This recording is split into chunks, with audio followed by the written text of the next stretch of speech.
नमस्कार। आज हम इस वीडियो में भ्रष्टाचार पर निबंध लेकर आए हैं। प्रस्तावना: भ्रष्टाचार का अर्थ, भ्रष्टाचार का कारण, भ्रष्टाचार के विभिन्न रूप, भ्रष्टाचार का परिणाम, भ्रष्टाचार निवारण के उपाय एवं निष्कर्ष। प्रस्तावना: आज भ्रष्टाचार न केवल व्यक्तिगत अपितु विश्वव्यापी समस्या बन गई है। व्यक्ति अपनी स्वार्थ की पूर्ति के लिए कई प्रकार के घटनाओं को अंजाम दे रहा है, जो कि भ्रष्टाचार का परिचायक है।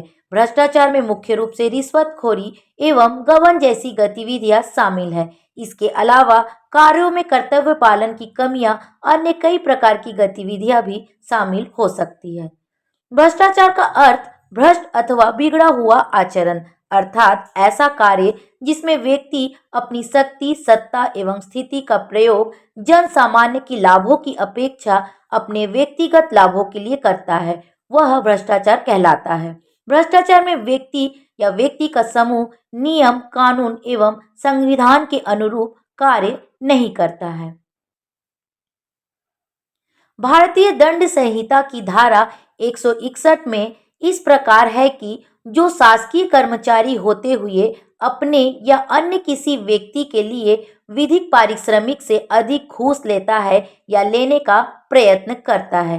भ्रष्टाचार का अर्थ दो रूपों, संकीर्ण एवं व्यापक रूप में समझा जा सकता है।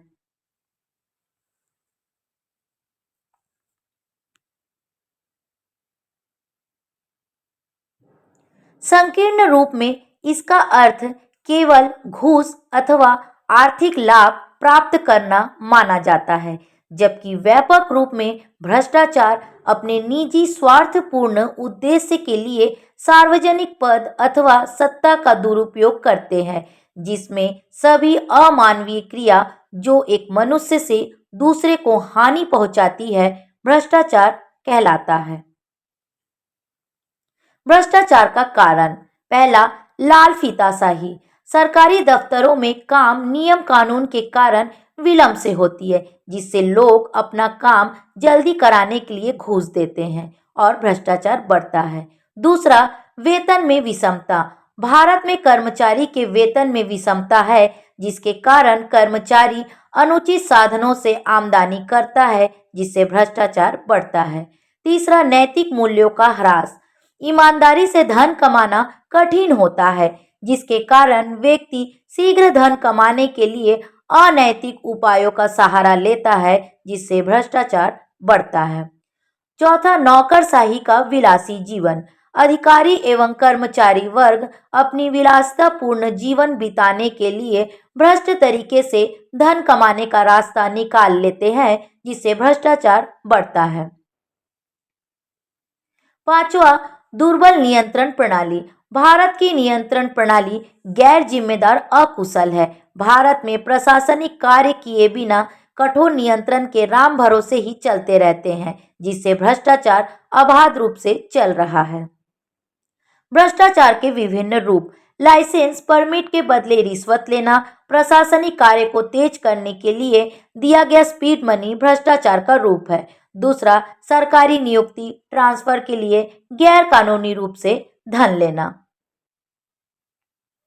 तीसरा, कंट्रोल, राशन वाली वस्तुओं की कालाबाजारी। चौथा, शासकीय पद या सत्ता का दुरुपयोग। पांचवा, शासकीय कार्यों को करने के लिए उपहार या भेंट लेना। छठवां, सार्वजनिक धन या भंडार का दुरुपयोग करना।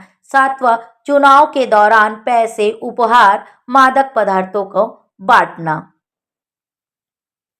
आठवां, नागरिकों द्वारा टैक्स ना पटाना, टैक्स की चोरी करना। नौवां, सार्वजनिक धन और भंडार का दुरुपयोग करना। 10वां, सरकारी ठेके की प्राप्ति के लिए रिश्वत देना।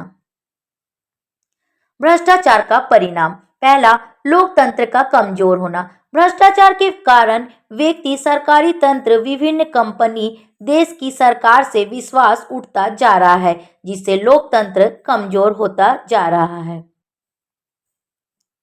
दूसरा, आर्थिक एवं सामाजिक विकास में बाधा। भ्रष्टाचार के कारण लोग सरकारी योजनाओं का लाभ सही आदमी या जगह तक नहीं पहुंच पाता है, जिससे देश का आर्थिक एवं सामाजिक विकास बाधित होता है। तीसरा, काला धन एवं काला बाजारी को बढ़ावा।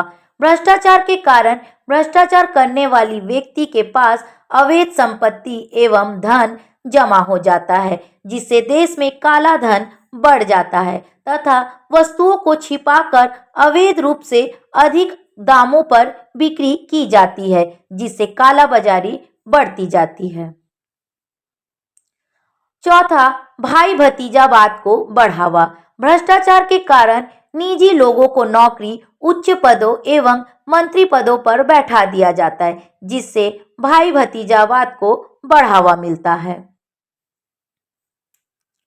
पांचवा, विभिन्न अपराधी तत्वों का जन्म।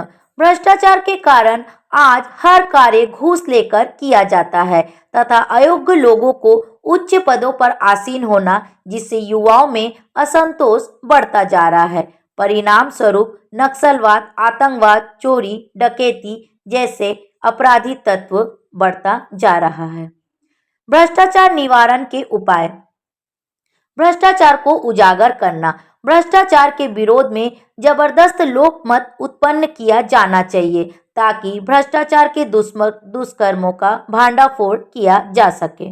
दूसरा, भ्रष्टाचारियों को कठोर दंड देकर। भ्रष्टाचार के मामलों पर कार्यपालिका के प्रभाव से सर्वथा मुक्त निष्पक्ष न्यायाधीशों द्वारा विचार करने और अपराधियों को कड़ा दंड व्यवस्था होनी चाहिए। तीसरा, चुनाव सुधार कर। चुनाव में सुधार किया जाना चाहिए ताकि चुनाव लड़ने में बहुत बड़ी धनराशि व्यय ना हो।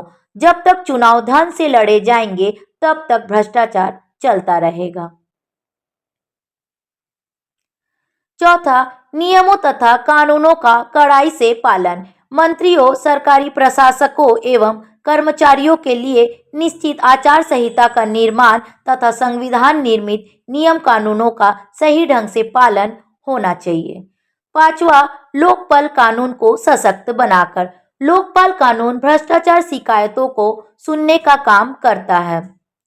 समय समय पर लोकपाल कानून को संशोधन किया गया तथा 2013 में लोकपाल लोकायुक्त अधिनियम के द्वारा लोकपाल कानून को और अधिक विस्तृत किया गया। इस कानून को और अधिक सशक्त बनाकर भ्रष्टाचार को दूर किया जा सकता है। छठवां, नैतिक शिक्षा एवं जागरूकता फैलाकर। सैद्धांतिक शिक्षा के साथ साथ नैतिक शिक्षा भी दिया जाए, साथ साथ लोगों में जागरूकता फैलाकर भ्रष्टाचार को दूर किया जा सकता है। निष्कर्ष, भ्रष्टाचार के खिलाफ समय समय पर अनेक आयोग, कानून, अधिनियम बनने के बाद भी भ्रष्टाचार कम नहीं हो रहा है। यह दिन प्रतिदिन बढ़ता जा रहा है, जिसके कारण सरकारी एवं निजी धन का एक बहुत बड़ा हिस्सा काला धन में परिवर्तित होता जा रहा है, जिससे देश का विकास अवरुद्ध होता जा रहा है। भ्रष्टाचार को दूर करने के लिए संविधान, कार्यपालिका, व्यवस्थापिका, न्यायपालिका, सरकारी तंत्र एवं व्यापारी वर्ग, एनजीओ तथा आम जनता सभी को भ्रष्टाचार से देश को मुक्त कराने का प्रयास करना होगा, जिससे देश का निरंतर विकास हो सके। धन्यवाद।